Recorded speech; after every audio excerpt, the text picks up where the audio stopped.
గొర్రెపిల్ల ఏ దానికి దేవాలయము, అక్కడ ఏ దేవాలయము? ఎస్, ఇప్పుడు ఏసే మన దేవాలయం అన్నాను నేను. ఫస్ట్ దేవాలయం ఇది కాదండి, ప్రత్యక్ష గుడారం. ఇశ్రాయేలు జనాంగానికి దేవుడు ఏర్పరిచిన దేవాలయం ప్రత్యక్ష గుడారం. ఇంట్రెస్ట్ ఉంటే ఇప్పుడు రాసుకోండి. కట్టా కొట్టా తెచ్చి అన్నట్టు 3 మొక్కలు చెప్పి ముగించకపోతే అప్పుడు అడగండి. ఆ 3 మొక్కలు ఎంత పొడవు ఉంటే నన్ను అడగొద్దు. ఓకేనా? రైట్. ప్రత్యక్ష గుడారం అండి మొట్టమొదట దేవుడు మోషేకి చెప్పినటువంటి ఆలయం. ఎవడైనాను యెహోవాను వెతకగోరిన యెడల పాళెం వెలుపటికి రావాలి, గుడారం పాళెం వెలుపటేయమన్నాడు. ఇప్పుడు ఇది ఒంగోలు మొత్తానికి ఒక ధైర్యం ఉంది. ఇట్లాగే ప్రత్యక్ష గుడారపు సెట్టింగ్ కూడా ఇలానే ఉంటుంది దాదాపు. ఈ దేవాలయము ప్రభువే అన్నాను, ప్రభువులో మనకు కావాల్సినవన్నీ ఉన్నాయి అన్నాను. ఫస్ట్ ప్రత్యక్ష గుడారం మోషేకి దేవుడు చెప్పినటువంటి ఆలయం. అందులో 7 ఉపకరణాలు ఉంటాయండి. 7 ఉపకరణాలు ఉంటాయి. 5 ఈ 2 7 ఉపకరణాలు. అవి మనకి సూచనగా ఉన్నాయి, ప్రభువుకి సూచనగా ఉన్నాయి. మానవుడు ఏ ఏ అవసరతలు కలిగి ఉన్నాడో వాటన్నిటికీ పరిష్కారం దేవాలయంలో ఉంది, ప్రత్యక్ష గుడారంలో. అది యేసులో ఉంది. నంబర్ 1 వరుసగా లెక్కేసుకుందాం. 7 ఉపకరణాలు అన్నాను. దేవాలయంలోకి ఎంటర్ అయినప్పుడు ఫస్ట్ బలిపీఠం కనపడింది. బలిపీఠం మీద బలి పశువులను వధించుట అనేది ఉంటుంది. ఓకే, రక్త ప్రోక్షణ జరిగించడానికి బలిపీఠం. దాటి ముందుకు వస్తే ఇత్తడి గంగాళం ఉంటుంది. విశ్వాసులారా వినండి, ఇత్తడి గంగాళం, దానిలో నీళ్లు ఉంటాయి, అది శుద్ధీకరణకు. దాటి లోపలికి వెళితే సన్నిధి రొట్టెల బల్ల ఉంటుంది. 3వ ఉపకరణం సన్నిధి రొట్టెల బల్ల. దానికి ఈ ప్రక్కగా 4వ ఉపకరణం దీప వృక్షం ఉంటుంది. దీపవృక్షం. ఈ రెండిటికి కొంచెం మధ్యలో కొంచెం ముందుగా ధూప వేదిక ఉంటుంది, అది 5వది. వరుసగా చెప్తున్నా. మొట్టమొదటిది బలిపీఠము, 2వది ఇత్తడి గంగాళము, 3వది సన్నిధి రొట్టెల బల్ల, 4వది దీపవృక్షము, 5వది ధూప వేదిక అంటారు. ఇందులో 2 ఉపకరణాలు బయట ఉంటాయి, 3 ఉపకరణాలు పరిశుద్ధ స్థలంలో ఉంటాయి, మరో 2 ఉపకరణాలు అతి పరిశుద్ధ స్థలంలో ఉంటాయి. ఈ దేవాలయం 3 విభాగాలుగా ఉంటుంది. ఆవరణము, పరిశుద్ధ స్థలం, అతి పరిశుద్ధ స్థలం అని 3 పార్ట్స్గా ఉంటుంది. ఆవరణంలో బలిపీఠం ఉంటుంది, ఇత్తడి గంగాళం ఉంటుంది. ఈ 2 దాటి లోపలికి వెళితే సన్నిధి రొట్టెల బల్ల, ధూపవేదిక, దీప వృక్షము ఉంటాయి. ఇక అది దాటిన తర్వాత ఉండే తెర దట్టమైన దళసరి తెర. ఆ తెరను దాటేటప్పుడు ఒళ్ళు దగ్గర పెట్టుకొని దాటాలి. ప్రధాన యాజకుడు ఇయర్లీ వన్స్, సంవత్సరానికి ఒకసారి అతి పరిశుద్ధ స్థల ప్రవేశం చేయాలి. అందులోకి వెళ్ళేటప్పుడు కూడా ఎలా చేయాలో తెలుసా? నడుంకి తాడు కడతారు, అంగీకి అడుగున గంటలు ఉంటాయి. అతి పరిశుద్ధ స్థలంలోనికి ప్రవేశించిన వాడు బతికి ఉంటే అతను తిరుగుతూ రక్తం ప్రోక్షిస్తున్నప్పుడు లోపలేముంటే అతి పరిశుద్ధ స్థలంలో సాక్ష్యపు మందసం, దాని మీద రెక్కలు సాచిన కెరూబుల మధ్య కరుణాపీఠం. ఈ 2 ఉపకరణాలు మందసం, కరుణాపీఠం అతి పరిశుద్ధ స్థలంలో ఉంటాయి. ఆ కరుణాపీఠం మీద యెహోవా మహిమ ప్రకాశిస్తూ ఉంటుంది. అదండి. కాబట్టి ఆయన ముందుకు వెళ్ళేటప్పుడు, డైరెక్ట్గా ఆయన ముందుకు వెళ్ళేటప్పుడు ఆ దట్టమైన తెరను దాటుకొని వెళ్ళాలి. వెళ్ళేటప్పుడు ప్రధాన యాజకుడు అన్ని లెక్కలు జాగ్రత్తగా చూసుకొని వెళ్ళాలి. ఏమాత్రం ఆ లోపలికి వెళ్ళినోడు బ్యాలెన్స్ తప్పి ఉన్నాడు అనుకో, అక్కడే చచ్చిపోతాడు. చచ్చిపోయినోడిని తీసుకొద్దామని ఇంకొకడు పోయాడు అనుకో, వాడు అవుట్. అందుకని ఒకవేళ లోపలికి వెళ్ళినటువంటి వాడు అయోగ్యుడై ఉండి దేవుని ఉగ్రతకు గురైతే, అతడు ప్రాణం పోతే నడుంగు కట్టిన తాడుతో అతన్ని బయటికి లాగుతారు. అతడు సజీవుడై ఉన్నాడా లేకపోతే చనిపోయాడంటానికి, సజీవుడై ఉంటే గంటలు మోగుతూ ఉంటాయి, అంగీకి చిరు గంటలు కట్టుంటారు, అవి మోగుతూ ఉంటాయి. అంటే లోపల బ్రతికే. ఆ శబ్దం ఆగిపోయిందంటే అవుట్, తాడు పట్టుకొని లాగటం. ఇక అతన్ని తీసుకొని రావడానికి ఇంకొకటి వెళ్ళకూడదు. ఇలాగా అతి పరిశుద్ధ స్థలం యొక్క నియమాన్ని అలా మెయింటైన్ చేశాడు దేవుడు. బాగా వినండి. ఇప్పుడు మొత్తం ఎన్ని ఉపకరణాలు అన్నాను? మొట్టమొదటిది ఏంటి చెప్పండి, అందరు చదువుకున్న వాళ్ళు చెప్పండి. దాటితే రైట్, అంతటితో ఆవరణం అయిపోయింది. ఇప్పుడు పరిశుద్ధ స్థలంలోకి ఎంటర్ అవుతున్నాం. పరిశుద్ధ స్థలంలో మొట్టమొదటిది రైట్, తర్వాతది శబాష్, అప్పటికి 5 అయిపోయినాయి. ఇప్పుడు అతి పరిశుద్ధ స్థలంలోకి వెళ్తున్నాం. అందులో సాక్ష్యపు మందసం, దాని మీద రైట్. మందసంలో ఏమున్నాయి? చిగిర్చిన అహరోను చేతికర్ర, అలాగే 10 ఆజ్ఞల పలకలు, మన్నా గల పాత్ర. ఇంతేనండి. ఇప్పుడు మనం చెప్పుకున్న ఇవన్నీ కూడా ప్రభు అయిన యేసులో మనం చూడొచ్చు. ఎందుకంటే యేసు దేవాలయం అన్నాడు. మనకు కావలసిన సమస్తం యేసులోనే ఉన్నాయండి. నేను అందుకే చెబుతాను చాలాసార్లు నా ఆత్మీయ బిడ్డలకి, మీకు అందరికీ ప్రేమతో చెప్పేది ఏంటంటే, ఏమి కోరాలని యేసు దగ్గరికి వెళ్తున్నావు, ఏం ఆశించి యేసు దగ్గరికి వెళ్తున్నావు, ఒక్కటే మాట, యేసునే కోరు, యేసునే ఆశించు, నీకు కావలసిన సమస్తం యేసులోనే ఉన్నాయి. ఏమి కోరి నువ్వు ప్రార్థనా గదికి సమీపిస్తున్నావు, ఏమి కోరి నువ్వు మొర్ర పెడుతున్నావు అంటే నువ్వు ఆశించిన సమస్తం యేసులోనే ఉన్నాయి. ఇప్పుడు ప్రత్యక్ష గుడారమే యేసు అనుకోండి. ఇప్పుడు యేసులోనే 7 ఉపకరణాల పని జరుగుద్ది. చూడండి, మొట్టమొదటిది ఆవరణ. అందులో ఏముంది? బలిపీఠం ఉంది. ఓకేనా? రైట్. మన కోసం వధింపబడిన దేవుని గొర్రెపిల్ల ఎవరో చెప్పండి? బలిపీఠం మీద మన కోసం ఆహుతించుకుని మన రక్షణను అనుగ్రహించినటువంటి రక్షకుడు ఎవరు? ఆ బలిపీఠం యేసు శిలువ బలిదానాన్ని చూపిస్తుంది. ఎవరి కోసం అది? ఆ బలిపీఠం మీద, ఇదిగో లోక పాపములను మోసికొని పోవు అని ఎవరు చెప్పారు? బాప్తీసం ఇచ్చి యోహాను సాక్ష్యం ఇచ్చాడు. ఏమని చెప్పాడు? ఇదిగో లోక పాపములను మోసుకొని పోవు. అద్దుగో ఆ గొర్రెపిల్ల బలిపీఠం మీద వధించబడింది. అందుకే మానవ జాతికి రక్షణ ప్రాప్తమైంది. ఒకప్పుడు అతి పరిశుద్ధ స్థలంలో ప్రవేశించాలంటే ఇంత నీతి నియమాలతో ఉంటే కానీ ప్రవేశించడం సాధ్యం కాని అతి పరిశుద్ధ స్థలంలోకి యేసు ఎప్పుడైతే సిలువలో ప్రాణం పెట్టాడో, ఏలీ ఏలీ లామా సబక్తాని అని కేక వేసి ప్రాణం విడిచాడో, మానవ జాతి పాపాలన్నిటికీ కూడా పరిష్కారం లభించింది. అప్పటిదాకా ఆ పరిశుద్ధ దేవునికి పాపైన మానవునికి మధ్య ఉన్న అడ్డుతెర పైనుండి కిందికి బ్రద్దలైంది. అంటే దాని అర్థం ఏంటో తెలుసా? మానవులారా, మీ పాపముల కొరకు ఇదిగో నా ప్రియ కుమారుడు బలిపీఠం మీద బలి చేయబడ్డాడు. లోక పాపములని మోసికొని పోవు దేవుని గొర్రెపిల్ల వధ జరిగింది. ఆయన రక్తమును బట్టి ఇప్పుడు మీరు వచ్చేసేయచ్చు నా దగ్గరికి, ఏ ఇబ్బంది లేదు, స్వేచ్ఛగా రండి, పరిగెత్తండి అని పిలుస్తున్నాడు. ఇప్పుడు ఒకప్పుడు యాజకుడికే దిక్కు లేదు. ఈరోజు మనకి మహాపరిశుద్ధ స్థలములో చేర్చెను మన యేసయ్యా రక్తము. మహాపరిశుద్ధ స్థలములో చేర్చును మన యేసయ్యా రక్తము. మన ప్రధాన యాజకుడు మన కంటే ముందుగా వెళ్ళెను. మన ప్రధాన యాజకుడు మన కంటే ముందుగా వెళ్ళెను. యేసు రక్తము రక్తము రక్తము, యేసు రక్తము పడాలి, రక్తము రక్తము, అమూల్యమైన రక్తము, నిష్కలంకమైన రక్తము, అమూల్యమైన రక్తము, నిష్కలంకమైన రక్తము, యేసు రక్తము రక్తము రక్తము.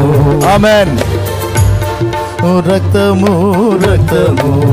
హల్లెలూయా. నేను ఆమెనంటే మీరు ఆపమని కాదు, ఆమె నన్ను టపిమని ఆపేశాడు. ఆమెనంటే అలా జరుగును గాక అని. ఓకేనా? ఎక్కడొచ్చాగాం? దేవాలయపు తెర పైనుండి కిందికి చినిగి, అంటే అర్థం ఏంటంటే ఇక వచ్చేసేయండి పిల్లలారా. ఏనాయన్నా మేము పాపలు ఎలా వస్తాం అంటే నా ప్రియకుమారుని రక్తం దగ్గరికి వచ్చారుగా, నా ప్రియకుమారుని బట్టి రావచ్చు. ఇప్పుడు మీరు మనకి ప్రవేశం ఉంది యేసును బట్టి. యేసు నామంలో మన ప్రార్థనకి జవాబు ఉంది. ఎందుకు? మన పాపములకు ప్రాయశ్చిత్తం చేసేశాడు. ఇప్పుడు స్వేచ్ఛగా తండ్రి దగ్గరికి పరిగెత్తొచ్చు మనం, ఏం అభ్యంతరం లేదు. ఈ వధ ఎక్కడ జరిగింది? బలిపీఠం. బలిపీఠం ఏం చూపిస్తుంది? అందుకే అన్న పాడాడు పెద్దన్న, సిలువదారి. మరేందనుకున్నా? ఎందుకు పాడాడు అనుకున్నావు? అందుకే సిలువదారి నా బలిపీఠమా, నీ రక్తపు కోట నాకు నివాసమా. సిలువదారి నా బలిపీఠమా, నీ రక్తపు కోట నాకు నివాసమా. నన్ను నీవు పిలచిన పిలుపు రహస్యమా, నన్ను నీవు పిలచిన పిలుపు రహస్యమా. ఇది ఏ నీ త్యాగ సంకేతమా, ఇది ఏ నీ త్యాగ సంకేతమా. శ్రీమంతుడా యేసయ్యా నా ఆత్మకు అభిషేకమా, నా అభినయ సంగీతమా. దేవునికి మహిమ. చెప్పండి, మన బలిపీఠం ఎవరు? ఏం చేశాడు? అందులో తన్ను తానే ఆహుతించుకొని తిరిగి లేచాడు. కాబట్టి ఇప్పుడు బలిపీఠం ఎవరిని సూచిస్తుంది? యేసు సిలువ మరణాన్ని. రైట్. దాటితే నీళ్లు. మనల్ని శుద్ధి చేసేవాడెవరు? ప్రభువా, నువ్వు కాళ్ళు కడుగుతున్నావేంటి తండ్రి? మేము నీ కాళ్ళు కడగాలి ప్రభువా, మమ్మల్ని కూర్చోబెట్టి నువ్వు కడుగుతున్నావేంటి? సీమను, సీమను, నేను నీ పాదములను కడగకపోతే నాలో నీకు పాలు లేదు. అవునా? అట్లయితే నా నిలువెల్ల గడుగు ప్రభువా. అవసరం లేదు, ఒకసారి స్నానం చేసిన వాడు కాళ్ళు కడుక్కుంటే సరిపోయింది. ఇత్తడి గంగాళం అందలి నీళ్లు ఎవరిని సూచిస్తున్నాయి? జీవజలమా ఆత్మనాథుడా. వద్దులే, టైం అయిపోతుంది, అందుకని. దేవునికి మహిమ. మాటకో పాట ఉందేడా, తెల్లారిద్ది కాబట్టి వద్దు. దేవునికి స్తోత్రం. ఆ జీవజలం యేసునే సూచిస్తుంది, పరిశుద్ధాత్మని సూచిస్తుంది, యేసయ్యను కూడా సూచిస్తుంది. మనల్ని శుద్ధి చేసేవాడెవరు? ఎన్నిసార్లు మనం ప్రభు బల్లను సమీపించే ప్రతిసారి కూడా ఏమని అడుగుతున్నా? నన్ను శుద్ధీకరించు, నన్ను కడుగు. ఇమ్మానుయేలు రక్తము ఇంపైన యూటగున్, ఇమ్మానుయేలు రక్తము ఇంపైన యూటగున్. ఓ పాపియందు ముంగుము పాపంబు పోవును. చాలు, మీకు అందరికి వచ్చా నాకు తెలుసు. మూడో ఉపకరణ సంగతి చూద్దాం. దేవునికి స్తోత్రం. మనల్ని శుద్ధీకరించేటువంటి ఆ పరిశుద్ధ రక్తం, పవిత్ర జలం యేసే. సో యేసులో మన శుద్ధీకరణ ఉంది. ఫస్ట్ యేసులో మన రక్షణ ఉంది, యేసులో మన శుద్ధీకరణ ఉంది. రైట్. మూడవది సన్నిధి రొట్టెల వల్ల జీవాహారము నేనే అన్నాడు. జీవాహారము నీవని, జీవజలము నీవేనని. ఓల్డ్ సాంగ్స్ ఇప్పుడు ఎవరు వింటున్నారులేండి. సరే, ఏమండి జీవాహారం ఎవరు? పాట అయితే గుర్తుంటుందని చెప్పేస్తున్నా. సన్నిధి రొట్టెల వల్ల కూడా యేసును సూచిస్తుంది. జీవాహారము యేసు. పితరులు మన్నాను తిందని చనిపోయారు, నన్ను తినువాడు ఎన్నడు చావడు, ఒకవేళ చచ్చిపోయినా తిరిగి బతుకుతాడు. అంత్య దినమున నేను వాని లేపుదును. నా శరీరము నిజమైన ఆహారము, నా రక్తము నిజమైన పానము. నన్ను తినువాడు నా మూలముగా జీవించును. బా, సన్నిధి రొట్టెల వల్ల కూడా వేసే జీవాహారం వేసే. రైట్. నాలుగవది దీపవృక్షం. ఎవరండి మన దీపం? గొర్రెపిల్ల ఏ దానికి దీపము, నిత్యమైన వెలుగు. మన వెలుగు, మన దీపము యేసు. నేను లోకమునకు పెద్ద చెప్పండి. దేవునికి మహిమ. ఓకేనా? అది యేసును సూచిస్తుంది, సంఘమును కూడా సూచిస్తుంది. దీపవృక్షం అయిపోయినాయి. ఐదవది ధూపవేదిక. అది కూడా యేసునే సూచిస్తుంది. నీ ప్రార్థన, విజ్ఞాపన ధ్వనులన్నీ కూడా ఏ నామంలో చేరతాయి అక్కడికి? రైట్. మన ప్రార్థనలన్నింటినీ పరిశుద్ధపరుస్తున్నవాడు ఎవరు? ఎస్. ధూపవేదిక దేనికి సాదృశ్యం? మన విజ్ఞాపన ప్రార్థనకు. రైట్. ఇప్పుడు మన పక్షాన విజ్ఞాపన చేస్తున్న వాడేవు? రోమాపత్రిక 8:34 అది మన పక్షమున ఆత్మతోను నేను చేయు విన్నపములను ఆలకించి తండ్రి సన్నిధిలో నాకై విజ్ఞాపన చేయుచున్నావా? ఆలకించి తండ్రి సన్నిధిలో నాకై విజ్ఞాపన చేయుచున్నావా? విజ్ఞాపన చేయుచున్నావా? నా యేసయ్యా నా స్తుతియాగము నైవేద్యములై ధూపములే నీ సన్నిధానము చేరును నిత్యము. చేతువు నాకు సహాయం నేను వెంటనే. అది అక్కడ మన విజ్ఞాపనకర్త, మన ధూప వేదిక యేసే. ఇంకేం డౌట్ ఉందా? ఇప్పుడు చూడు, దేవాలయమే యేసు, దేవాలయంలో ఉన్నవన్నీ యేసే. ఆశ్చర్యం కదా? రైట్, అయిపోయినాయా? ఇప్పుడు లోపలికి వెళ్దాం. ధూపవేది కూడా అయిపోయిందిగా. దీపవృక్షం ఎవరు? లోకానికి వెలుగు ఎవరు? ఆ జీవాహారం ఎవరు? మన పక్షాన్ని విజ్ఞాపన చేస్తున్న ధూపవేదిక ఎవరు? ఇప్పుడు లోపల మందసం, కరుణాపీఠం. మందసం నల్లతుమ్మ చెక్క,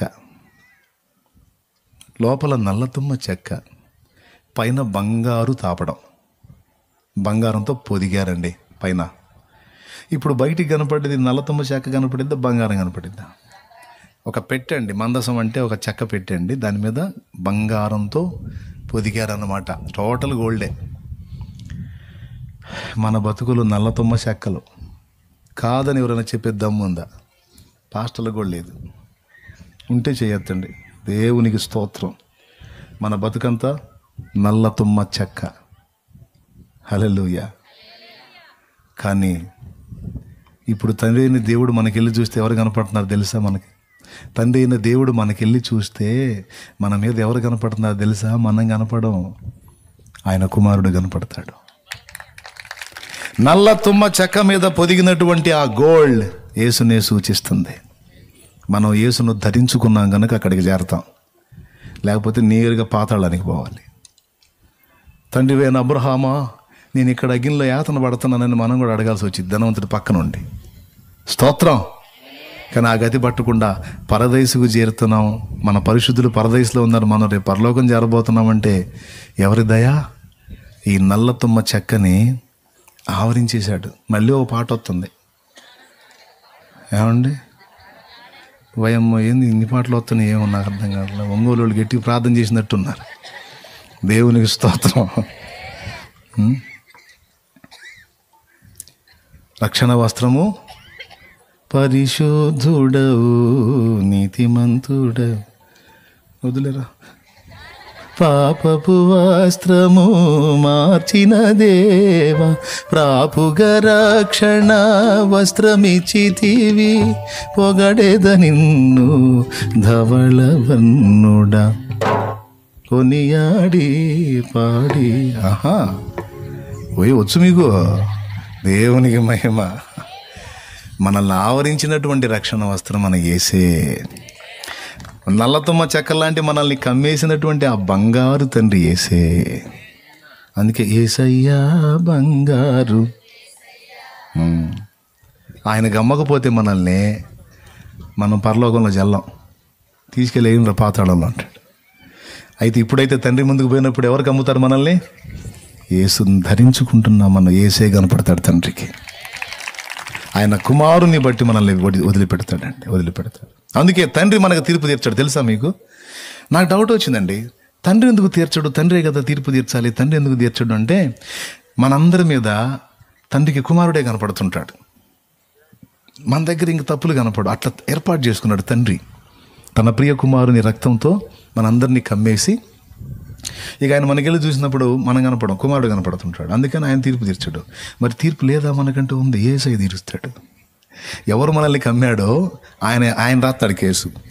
అందుకే శిక్ష విధించువాడెవడు, తీర్పు తీర్చువాడెవరు? ప్రభు అయిన యేసే అన్నది రోమాపత్రిక 8:33-34 వచనం అదే. శిక్ష విధించువాడెవరు? చనిపోయిన క్రీస్తు యేసే. అంతేకాదు మృతుల్లో నుండి లేచిన వాడు. దానికి ముందు తీర్పు తీర్చేవాడు కూడా ఆయనే. 2 కొరింథీ 5:10 మనమందరము క్రీస్తు న్యాయపీఠం ముందు ప్రత్యక్షం కావాలంటాడు. అక్కడ ఉంటుందిలే, నాకెళ్ళి చూడండి. స్తోత్రం. ఆయన జడ్జిమెంట్ చేస్తాడు. తండ్రి పట్టించుకోడు. తండ్రికి మనం తండ్రి, పరలోక తండ్రి మనకెళ్ళి చూశాడు అనుకో, ఎవరు కనపడతారు మన మీద? నల్లతొమ్మ చెక్క మీద బంగారం కనపడింది. కానీ యేసయ్యకి మనం దొరుకుతాం. మన యేసయ్యలే, మనల్ని ఏం పట్టించుకోవడానికి షో చేయొద్దు. పళ్ళు నేను అనలేదు, మీరు అనుకున్నారు, నా సంబంధం ఖచ్చితంగా రా. చాలా జాగ్రత్తగా ఉండాలి. ఎందుకంటే ఆయన ముందు నిలబడబోతున్నాం మనం. రారాజుగా నిలబడతాడు, ఇలా కూర్చుంటాడు, సర్వలోక చక్రవర్తి. ఇప్పుడు యేసయ్యను రకరకాలుగా దూషించే వాళ్ళు కూడా నిలబడతారు. ఎందుకంటే వాళ్ళు అనుకోరు ఆయన ఉంటాడని. ఖచ్చితంగా ఉండేది ఆయనే. వాట్ ఈస్ దిస్ అంటాడు. దట్ ఈస్ జీసస్ క్రైస్ట్ అంటాడు. దేవుని స్తోత్రం. నేను చెప్పేది జోగా, నిజంగా ఒక్కొక్కటికి మామూలుగా ఉండరు. రేపు అక్కడ అందరూ షేక్ మస్తాన్లు అవుతారు, గడగడగడలాడిపోతారు ఒక్కొక్కడు. దేవునికి స్తోత్రం చెప్పండి గట్టిగా. ఏ మస్తాన్లు అవుతారు? షేకు మస్తాన్. ఖచ్చితంగా జరగబోతుంది రేపు అక్కడ. కాబట్టి సాక్ష్యపు మందసం ఇచ్చే సాక్ష్యం, ఆ మందసం కూడా యేసునే. రైట్. లోపల అహరోను చిగిర్చిన చేతికథ, యాజకత్వం, కాపరిత్వం 2 కనపడతాయి ఆ కర్రను చూస్తే. యాజకుడు ఎవరండి? మన యాజకుడు, అబ్బా మన కాపరి, ప్రధాన కాపరిగా నీవు నాకై ప్రత్యక్షమగువా ఘడియలో, నన్ను నీవు మరువాని దేవా, నన్ను నీవు మరువాని దేవా, నీవేన మంచి కాపరివి, నీవేన మంచి కాపరివి. దేవునికి మహిమ. వరుసగా చెప్పుకుంటూ వస్తున్నాం. ఇప్పుడు మందసం ఎవరు? మనల్ని కమ్మిన యేసునే సూచిస్తుంది. అందులో అహరోను చిగిర్చిన చేతికర్ర యాజకత్వాన్ని మరియు కాపరిత్వాన్ని సూచిస్తుంది. రైట్. మన్నా గల పాత్ర యేసునే సూచిస్తుంది. ఓకేనా? ఇక్కడేమో ఆయన శరీర రక్తములను గూర్చి సన్నిధి రొట్టెల బల్ల అయితే, మన్నా ఉంది చూసావా, అది వాక్యం. అర్థమైందా? అది వాక్యం. మనకి 2 విధములైన వాక్యం కావాలి. స్తోత్రం. హల్లెలూయా. రక్షణ కొరకైన వాక్యము, రక్షణలో ఎదుగు నిమిత్తమైన వాక్యము. అర్థమైందా? రక్షణ కొరకైన వాక్యము, రక్షణలో ఎదుగు నిమిత్తం. అందుకే ఆజ్ఞలు గల పలకను సూచించాడు. ధర్మశాస్త్రపు పలకలు 100% నెరవేర్చిన వాడు ఎవరండి? అవి నెరవేర్చిన ఒకే ఒక వీరుడు ఎవరు? ఇంకెవరన్నా నెరవేర్చారా? ధర్మశాస్త్రం అంతయు నెరవేరు వరకు దాని నుండి ఒక అచ్చైనా పొల్లైనా సున్నైనా తప్పిపోదని మీతో నిశ్చయంగా చెప్పుచున్నాను అన్నాడు యేసయ్య. ధర్మశాస్త్రం యొక్క నీతి నియమాలన్నిటిని తన యందు నెరవేర్చి చూపించిన వాడు ప్రభువైన యేసుక్రీస్తు. అందుకే పలకలు యేసునే సూచిస్తున్నాయి. ఈ మన్నా గల పాత్ర కూడా వాక్యమై ఉన్న దేవుణ్ణి సూచిస్తుంది. అది కూడా కృపాశక్తి, దయాశక్తి. తర్వాత అది ఇంకా కాదు, అయిపోయింది. మీకు క్లిక్ అయింది కదా. వాక్యమే ఉన్న దేవుడు ఎవరు? అది. సో మందసంలో ఉన్న మొత్తం కూడా యేసునే సూచిస్తుంది. ఇక పైన కరుణాపీఠం. ఈ కరుణాపీఠం ఎవరు? యేసే. ఆయన కనికరిస్తేనే మనకన్నీ. కరుణాపీఠము జేరరే. మన కరుణాపీఠం ఎవరండి? మన కృపాసనం ఎవరండి? కృపాసనం అన్న కరుణాపీఠం అన్న ఒకటే. కృపాసనం సమయోచితమైన సహాయము కొరకు అది దిగదు, మనందరం కృపాసనం యొద్దకు చేరుదామన్నాడు. మన కృపాసనం ఎవరు? కృపాసనం అంటే నాకు తెలిసి 2 కెరూబుల మధ్య ఖాళీ అండి కరుణాపీఠం అంటే. కానీ అక్కడేమంటున్నాడు? సమయోచిత సహాయం కావాలంటే నీకు, ఏ సందర్భానికి తగ్గ సహాయం నీకు కావాలన్నా సరే, సమయోచిత సహాయం నీకు కావాలంటే కృపాసనం దగ్గరికి వెళ్ళమన్నాడు. కృపాసనం ఒక చెక్క బల్ల మీద ఖాళీ కదా. ఒక వ్యక్తి దగ్గరకు బొమ్మంటాడు ఏంది హెబ్రీ పత్రికలో? అంటే కృపాసనం ఒట్టి చెక్క కాదు, ఒక వ్యక్తి. మన కరుణాపీఠం, మన కృపాసనం యేసే.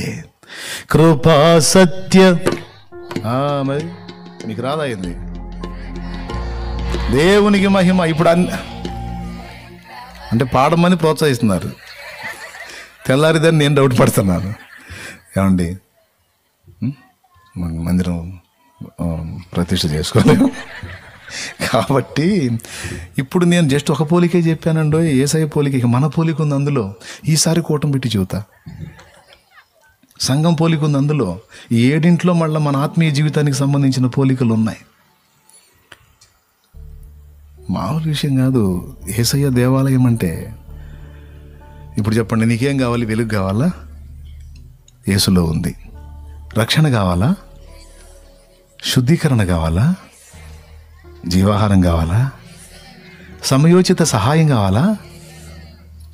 పాపక్షమాపణ కావాలా? తండ్రి అయిన దేవుని ముందు నిర్దోషిగా నిలబడాలా? నిర్దోషత్వాన్ని నీకు ఆపాదించడానికి నల్ల తుమ్మ మీద బంగారపు తాపడం లాగా నిన్ను హత్తుకొని కమ్మేసుకున్నాడు కదమ్మా యేసయ్య. హల్లెలూయా. ఎన్ని చేశాడు, అన్నీ తానై ఉన్నాడండి. ఆయన గురించి మాట్లాడితే ఒకదే కదలే, తెల్లారినా మనకు తృప్తి కలగదు.